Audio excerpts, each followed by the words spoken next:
மறுமை நாளில் ஈசா அவர்களுக்கு எதிரான சாட்சியாளர் ஆவார். மறுமை நாளில் நாம் ஈசாவை பார்த்து கேட்போம், மரியமுடைய மகன் ஈசாவே, அல்லாஹ்வை தவிர உம்மையும் உடைய தாயாரான மரியமையும் 2 தெய்வங்களாக நீர் வணங்கச் சொன்னீரா என்று நாம் அவரை பார்த்து கேட்போம். அதற்கு அவர் சொல்வார், இறைவா, நீ மிகவும் பரிசுத்தமானவன், எனக்கு உரிமை இல்லாத ஒன்றை சொல்வதற்கு எனக்கு எந்த தகுதியும் இல்லை. அவ்வாறு சொல்லியிருந்தால் அதை திட்டமாக நீ அறிந்திருப்பாய். என் மனதில் உள்ளதை நீ அறிவாய், உன் மனதில் உள்ளதை நான் அறிய மாட்டேன். மறைவானவற்றையும் அறிபவன் நீதான். அந்த பூமியில் இருந்த காலம் மட்டும் வெறும் கண்காணிப்பவனாக இருந்தேன். நீ என்னை கைப்பற்றியதும் அவர்கள் மீது நீயே கண்காணிப்பவனாக இருந்தாய். நீ என்ன சொல்ல வேண்டும் என்று எனக்கு கட்டளையிட்டாயோ அதன்படியே உங்களுடைய இறைவனும் என்னுடைய இறைவனுமாகிய அல்லாஹ்வை நீங்கள் வணங்குங்கள் என்று நான் அவர்களை பார்த்து கூறினேன் என்று ஈசா அலைஹிஸ்ஸலாம் ஜீசஸ் கிரைஸ்ட் சொல்லுவார் மறுமை நாளில் அப்படின்னு அல்லாஹ் தஆலா 5வது அத்தியாயத்தில் 116, 117, 118 சாப்டர் 5 verse 116, 117, 118 அதில் சொல்லி காமிக்கிறான். இதே இது ஈசா அலைஹிஸ்ஸலாம் அவங்க சொன்னாங்களான்னா பைபிள் இருக்கு. யோவான் சாப்டர் 20 verse 17. அப்போ ஈசா அலைஹிஸ்ஸலாம் சொல்கிறாங்க, ஒரு பெண்ணை பார்த்து கூப்பிடுறாங்க மரியாளேன்னு. மரியாளைனா ஈசா அலைஹிஸ்ஸலாமுடைய தாயார் கிடையாது, வேற ஒரு மரியாளேன்னு. அந்த பெண் திரும்பி பார்த்துட்டு ரபூனினா நபியே, அது போதகரே என்ன அர்த்தமா. அப்போ ஈசா அலைஹிஸ்ஸலாம் சொல்கிறாங்க, ஜீசஸ் கிரைஸ்ட் சொல்கிறாங்க, நீ என்னை தொடாதே, நான் இன்னும் என் பிதாவினிடத்திற்கு ஏறி போகவில்லை. நான் இன்னும் மரணிக்கவில்லைன்னு சொல்லல, நான் இன்னும் என் பிதாவினிடத்திற்கு ஏறி போகவில்லை.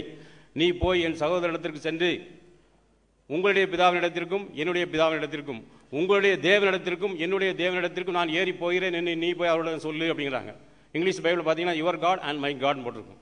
அப்போ ஜீசஸ் கிரைஸ்ட் கடவுள்ன்றாங்க, அவங்க இன்னொருத்தர காட்ன்றாங்க. அப்போ அந்த காட் யார் அப்படின்ற தேடல் குரானை தேடி ஒரு 6 மாதமாக தேடி, அப்புறம் தி ப்ரொஃபஷனல் கொரியர்ஸ் அவங்களுடைய எம்டி மிஸ்டர் அகமது மீரான், அவங்க என்னுடைய பிரதருக்கு ஃப்ரெண்டு, அவங்க மூலமாக எனக்கு குரான் கிடச்சி அதை படித்து பார்க்கும்போது தெளிவாக புரிஞ்சுது.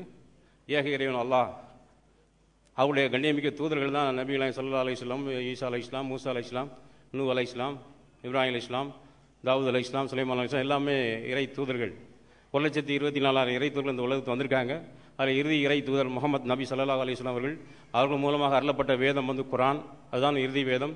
குரானில் இறைவன் சொல்லி காமிக்கிறான், இதை நான் பூரணமாக்கி விட்டேன், இதை நானே பாதுகாக்கிறேன். மூசா அலைஹிஸ்ஸலாம் மூலமாக அருளப்பட்ட வேதம் தவ்ராத், தாவூத் அலைஹிஸ்ஸலாம் மூலமாக அருளப்பட்ட வேதம் ஜபூர், ஈசா அலைஹிஸ்ஸலாம் அவர்கள் மூலமாக அருளப்பட்ட வேதம் இஞ்சில், இறுதி வேதம் குரான் முகமது நபி ஸல்லல்லாஹு அலைஹி வஸல்லம் அவர்கள் மூலமாக அகில உலக மக்களுக்கும் இது ஒரு நல்லுரையேண்டி வேலில்லைன்னு குரானில் ஒரு 5 இடம் குறைஞ்சபட்சம் 5 இடத்துல அல்லாஹ் சொல்லி காமிக்கிறான். அகில உலக மக்களுக்கும் குரான் ஆகிய இது ஒரு நல்லுரையேண்டி வேறில்லை. அகில உலக முஸ்லீம் மக்களுக்கு மட்டும் சொல்லலை, அகில உலக இந்துக்கள், கிறிஸ்தவர்கள், முஸ்லீம்கள், பௌத்தர்கள், ஜைனர்கள், ஆரியர்கள், திராவிடர்கள், மங்கோலியர்கள், ஆதி திராவிடர்கள், எத்தனை ஜாதி, எத்தனை மதம், எத்தனை இனம், இன்னைக்கு வாழுங்கிற 600 சொச்ச கோடி மக்களுக்கும் இறைவனால் அருளப்பட்ட இறுதி வேதம் குரான்றது புரிஞ்சுக்கிட்டேன். அதை படிச்சுட்டு இப்போது சினிமாவில் நடிக்கலாம் விட்டுட்டேன். எப்போ நான் இஸ்லாத்தை தழுவணும் அப்படியே சினிமாவில் நடிக்கிறத விட்டுட்டு ஒரு ஃபுல் டைம் தாகியா இப்போ இருந்துகிட்டு இருக்கேன். அல்ஹம்துலில்லாஹ், புகழ் அனைத்தும் அல்லாஹ்வுக்கே. இப்போ இந்த கட்டத்தெல்லாம் தாண்டி வரும்போது எனக்கு மிகப்பெரிய அனுபவம் கிடைச்சி. நான் இஸ்லாத்தை தழுவின பிறகு தான் நான் பகவத்கீதையை படிக்க ஆரம்பித்தேன். அதுலேயும் ஒரு இறை கொள்கை தான் சொல்லப்பட்டிருக்கு. 10வது அத்தியாயத்தில் 3வது மந்திரம்ல, எவன் என்னை பிறப்பற்றவன், அனாதியானவன், உலகங்களுக்கெல்லாம் தலைவன் என்று தத்துவ ரீதியாக அறிகிறானோ மனிதர்களில் அறிவாளியான அவன் அனைத்து பாவங்களிலிருந்து விடுபடுகிறான். எவன் என்னை, அப்போ இறைவன் ஒருத்தனும் புரிஞ்சு போச்சு. பிறப்பற்றவன், இறைவனுக்கு பிறப்பு கிடையாது. இந்த ஸ்ரீ கிருஷ்ணருக்கு பிறப்பு இருக்கு. மதுராபுரின்ற ஊரில் பிறந்தவர், கிருஷ்ண ஜெயந்தி கொண்டாடுறாங்க. அப்போ இறைவனுக்கு ஸ்ரீ கிருஷ்ணர் இறைவன் கிடையாதுன்றதுக்கு அந்த பகவத்கீதையை சாட்சி. எவன் என்னை பிறப்பற்றவன், அனாதியானவன், தாயும் கிடையாது, தகப்பன் கிடையாது, மனைவி கிடையாது, பிள்ளைக்குட்டி கிடையாது, அனாதியானவன், உலகங்களுக்கெல்லாம் தலைவன், வானம் பூமி எல்லாத்துக்கும் அரசன் அந்த இறைவன். எவன் என்னை பிறப்பற்றவன், அனாதியானவன், உலகங்களுக்கெல்லாம் தலைவன் என்று தத்துவ ரீதியாக அறிகிறானோ மனிதர்களில் அறிவாளியான அவன் அனைத்து பாவங்களிலிருந்து விடுபடுகிறான்.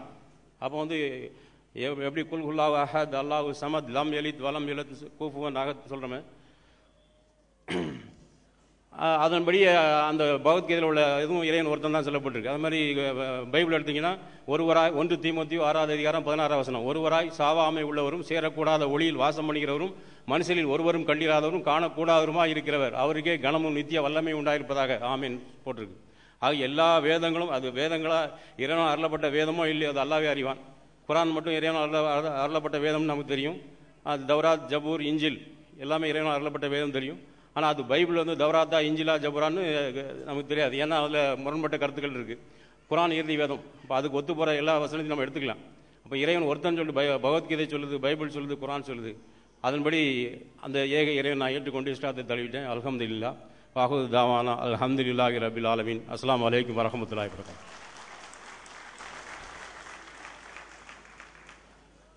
Barakallahu feek. This was our brother, previously called Deepak Kumar, and he was sharing his experience and his knowledge with all of you people, telling you about his journey towards Islam. And many of our Hindu friends, they are also a little negligent of this fact that Hinduism basically talks about the worship of one true Almighty God. If you read the Hindu scriptures, if you read the Upanishads, it is mentioned in Chandogya Upanishad, chapter number 6, section number 2, verse number 1. It says, Ekam ev advitiyam. God is one only without a second. A similar message is mentioned in several places in the Upanishad, including in the Shvetashvatara Upanishad, chapter number 6, verse number 9, which says that God Almighty has no parents, neither does he have any lords. It is also mentioned in Shvetashvatara Upanishad, chapter number 4, verse number 19, Na tasya pratima asti yasya nama mahadyashaha. Of that Almighty God, there is no pratima, there is no idol, there is no photograph, whose name is great and glorious. Further in Shvetashvatara Upanishad, chapter number 4, verse number 20, it says, Na sangdrishya tishtati rupam asya na chakshusha pashyati kashya nainam. Which means that nobody can see that Almighty God with their own eyes. So we agree to it. What we have to do is to deliver this message to our Hindu friends. And next in the line, we have our new speaker, next speaker. His name is Abdur Rahman. Previously, he was known as Ratna Haran. Basically, he's from Kerala. And he'll be telling you about his journey to Islam and his life. As I know him, he's a very close friend of mine, has been full of tests and trials. So inshallah, he'll come and share his journey with you. Brother Abdur Rahman.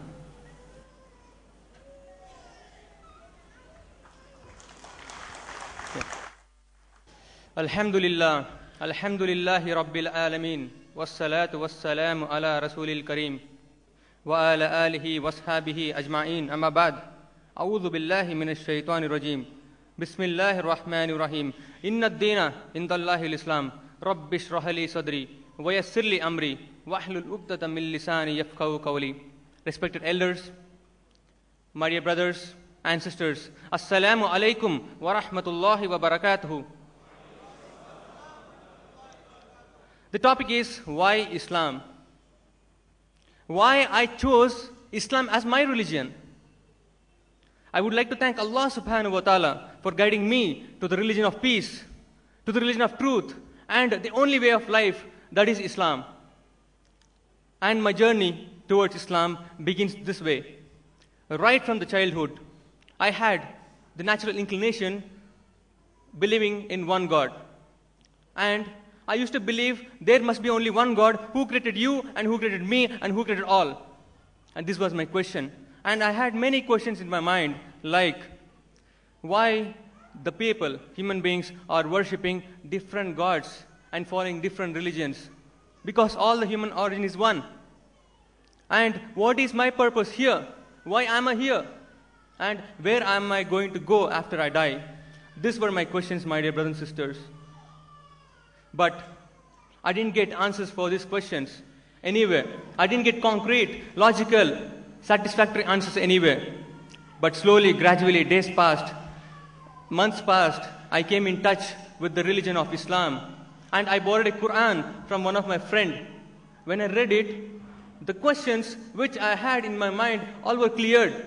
Like, for example, I said about the God Almighty, where it is clearly explained in the glorious Quran. It is mentioned in Surah Ikhlas, chapter 112, verse 1 to 4, where Allah subhanahu wa ta'ala says that, Kul huwallahu ahad. Say Allah is only one, not two. Allahu samad. Allah is self-sufficient master. But we are not self-sufficient. We need food to eat. We need water to drink. We are independent of Allah subhanahu wa ta'ala. But Allah subhanahu wa ta'ala is not in need of creation. Lam yalid wa lam yulad. He begetteth nor is he begotten. He does not have children. He does not have wife. He does not have parents. He was not born for anyone, nor he doesn't have any end. Walam yakullahu kufuwan ahad. There is nothing comparable with him. We cannot compare anything with Allah subhanahu wa ta'ala.